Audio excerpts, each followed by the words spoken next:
बिस्मिल्लाहिर्रहमानिर्रहीम। अस्सलाम वालेकुम फ्रेंड्स, आई होप आप सब ठीक हैं। Welcome back to my channel. आज मैं आपके साथ शेयर करूंगी बीफ मसाला की इंतहाई टेस्टी, मज़ेदार और इजी सी रेसिपी, जो कि रमज़ान स्पेशल रेसिपी है। बहुत लाइट मसालों के साथ इसको मैं बनाऊंगी और बहुत ही ज़्यादा टेस्टी बनता है। इसको खा के इंशाल्लाह आप उंगलियां चाट जाएंगे और ये बीफ कौरमे को भी पीछे छोड़ देगा। बहुत इजी रेसिपी है, लेकिन स्टेप्स आपने फॉलो करने हैं ताकि कोई भी स्टेप मिस ना हो और आपका बीफ मसाला भी इतना ही ज़्यादा टेस्टी बने। तो चलिए स्टार्ट कर लेते हैं, और उससे पहले जल्दी से आप मेरे चैनल को सब्सक्राइब कर लीजिए और बेल आइकन को प्रेस कर लें ताकि आने वाली वीडियोस के नोटिफिकेशंस आपको टाइमली मिल सके। यहाँ पे तकरीबन पौने 2 किलो जितना बीफ लिया है मैंने। ये हड्डी के साथ है। जब आप बोन्स के साथ मीट लेते हो तो उसमें फ्लेवर बहुत ज़्यादा होता है एज़ कम्पेयर टू जो बोनलेस मीट होता है, उसमें फ्लेवर कम होता है। तो अगर आप बीफ बोन वाला लेंगे तो उसमें टेस्ट और फ्लेवर बहुत ज़्यादा होता है। तो ये मैंने अच्छे तरीके से वॉश कर लिया है। यहाँ पे मैंने 4 बड़े साइज़ के प्याज लिए हैं, जिसको मैंने रफली चॉप कर लिया है। 2 बड़े टमाटर हैं, 2 टेबलस्पून जितना लहसुन और 1.5 टेबलस्पून जितना अदरक लिया है। इन सारी चीज़ों को हम बारीक कर लेंगे और डाल देंगे जी अपने कुकर के अंदर। आप देख सकते हो प्याज मैंने जो है वो स्लाइस में कट किए हैं, गोलाई में। इस तरह ये जल्दी गलते हैं और फटाफट से मैश भी हो जाते हैं।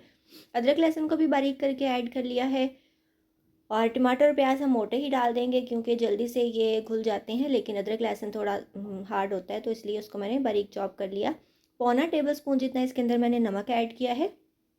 नमक मैं हमेशा कहती हूँ कि स्टार्ट में कम ही डाला करें, क्योंकि बाद में अगर ज़्यादा हो जाए तो मुश्किल हो जाता है। इसलिए आप टेस्ट करके और ऐड कर सकते हैं अगर चाहिए हो। पौना टेबल स्पून ही रेड मिर्च का पाउडर ऐड कर रही हूँ। नमक मिर्च दोनों आप अपने मर्ज़ी के अकॉर्डिंग एडजस्ट कर सकते हो, कम ज़्यादा जितना भी आपको पसंद हो। हाफ़ टेबल स्पून जितना इसके अंदर मैं हल्दी का पाउडर ऐड करूँगी। मसाले जितनी अच्छी क्वालिटी के होंगे आपकी डिश उतनी ही ज़्यादा टेस्टी बनेगी। उसके बाद हम ऐड कर देंगे अपना मीट, और मीट को अच्छे तरीके से धोना ज़रूरी है। बहुत ज़्यादा अच्छे तरीके से धोइएगा वरना स्मेल रह जाती है। 1 गिलास जितना पानी इसके अंदर मैंने ऐड कर दिया है। बहुत ज़्यादा पानी नहीं डालेंगे क्योंकि मीट अपना भी पानी छोड़ता है।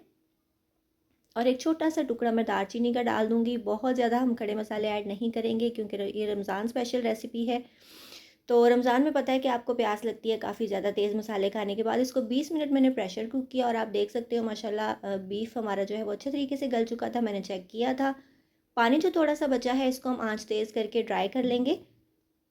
और ज़्यादा पानी आपने इसलिए नहीं डालना कि अगर मीट गल जाएगा, पानी ज़्यादा होगा तो पानी ट्राई करने के चक्करों में आपका बीफ जो है वो बहुत ज़्यादा घुलने लग जाता है, तो डिश की खूबसूरती ख़त्म हो जाती है। बहुत ज़्यादा ओवर कुक भी नहीं हमने इसको करना।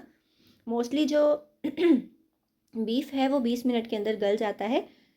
तो इसकी अपनी भी चिकनाई होती है मीट के अंदर, जैसे कि आप जानते हो, इसलिए हमने घी कम ऐड करना है। मैंने तकरीबन पौना कप जितना घी ऐड किया, पौने 2 किलो बीफ के अंदर। घी के साथ इन चीज़ों की ज़्यादा अच्छा टेस्ट आता है। हाफ़ टी स्पून जितना भुना और कुटा हुआ ज़ीरा ऐड किया। हाफ़ टेबल स्पून जितना भुना और कुटा हुआ धनिया ऐड किया, और इसको अच्छे तरीके से हमने भून लेना है जब तक इसका कलर चेंज हो जाए, मसाला मैश्ड हो जाए। और ये देख सकते हो आप माशाल्लाह कोई भी टमाटर प्याज वगैरह साबुत हमें नज़र नहीं आ रहा, और साइडों पे हल्की हल्की सी बबलिंग हो रही है। मसाले ने घी छोड़ना शुरू कर दिया है और कलर भी कितना ज़बरदस्त सा चेंज हो चुका है। इट मीन्स हमारा जो बीफ है वो अच्छे तरीके से भुन चुका है। जब आप इसको अच्छे तरीके से नहीं भूनते तो इसमें मीठा सा टेस्ट आता है, प्याज अलग अलग से नज़र आते हैं, तो आपकी डिश अच्छी नहीं बनती। इसलिए भुनाई पे कोई कॉम्प्रोमाइज़ नहीं करना, आपने इसको बहुत ही अच्छे तरीके से भूनना है, कम से कम भी 5 से 7 मिनट तक। और उसके बाद हम इसके अंदर पानी ऐड कर देंगे ग्रेवी के लिए। मैंने तकरीबन 1 गिलास ही पानी ऐड किया है इसके अंदर। बहुत ज़्यादा ऐड करेंगे तो फिर वो शोरबा बन जाएगा, हमने इसकी ग्रेवी बनानी है।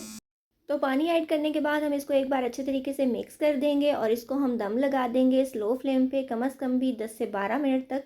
और 10 से 12 मिनट के बाद जब हम खोलेंगे तो हमारा माशाल्लाह से बीफ कौरमा बहुत ही ज़्यादा मज़ेदार सा तैयार हो चुका होगा। आप देख रहे हो इसमें चिकनाई, घी बहुत ज़्यादा मैंने ऐड नहीं किया। मसाले भी लाइट रखे हैं, लेकिन इसका टेस्ट इंतहाई लाजवाब है। हम डाल देंगे लास्ट में इसके अंदर हाफ़ टी स्पून जितना गरम मसाला, और कसूरी मेथी मैं डाल रही हूँ इसके अंदर हाफ़ टेबल स्पून जितनी। बहुत मज़े का फ्लेवर और खुशबू देती है, स्पेशली मीट की डिशेस में बहुत ही अच्छी लगती है। तो ये चीज़ें हमने एंड पे ही डालनी है। 2 हरी मिर्चें ऐड कर रही हूँ। अगर आप ज़्यादा स्पाइसी खाते हैं तो आप मिर्चों को चॉप करके भी डाल सकते हैं, लेकिन स्पाइस पूरे थे तो इसलिए मैंने होल ही डाल दी है इसके अंदर। और उसके बाद जी धुला हुआ कटा हुआ धनिया हम ऐड कर देंगे, इसको मिक्स करेंगे, डिश आउट करेंगे और दोबारा से धनिया से गार्निश करके इसको सर्व करेंगे। ये इतना ज़्यादा टेस्टी और इतना ज़्यादा सिंपल है कि आप सोच नहीं सकते। इंशाल्लाह बहुत ज़्यादा सबको पसंद आएगा। आप इसको ट्राई ज़रूर कीजिएगा। आप इसको रोटी, चपाती, नान किसी चीज़ के साथ भी सर्व करो। जो राइस लवर्स हैं उनको राइस के साथ बहुत मज़े का लगेगा। ज़रूर बनाइएगा। कौरमे की तरह कोई इसके मुश्किल स्टेप्स नहीं है, लेकिन इंतहाई टेस्टी बनता है। सिंपल रेसिपी है, कम मसालों के साथ है। आप इसको रमज़ान में बहुत अच्छे तरीके से एंजॉय कर सकते हो। अगर कोई दावत है, अफ्तार पार्टी है, तो इसको ज़रूर बनाइएगा। तो ये इंशाल्लाह सबको बहुत ही मज़े का लगेगा।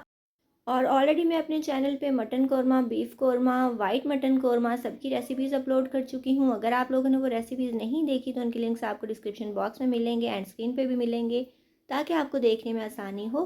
तो ये देखिए, ये फ़ाइनल लुक है बीफ मसाला की। बहुत ही खुशबूदार, मज़ेदार, डिलीशियस सा बनता है। आई होप आपको आज की ज़बरदस्त सी रेसिपी अच्छी लगी होगी। अगर आपको मेरी वीडियोज़ अच्छी लगती हैं तो जल्दी से मेरे चैनल को सब्सक्राइब कर लीजिए, बेल आइकन प्रेस कर लीजिए, ताकि आने वाली वीडियोज़ के नोटिफिकेशंस आपको टाइमली मिल सकें। इसके अलावा आप मुझे इंस्टाग्राम और फेसबुक पे फॉलो भी कर सकते हैं। अपना बहुत सा ख्याल रखिएगा, मुझे दुआ में याद रखिएगा। मिलेंगे इंशाल्लाह नेक्स्ट वीडियो में किसी बहुत ही ज़्यादा इजी, टेस्टी और डिलीशियस सी रेसिपी के साथ। So till then take care, goodbye, अल्लाह हाफिज़।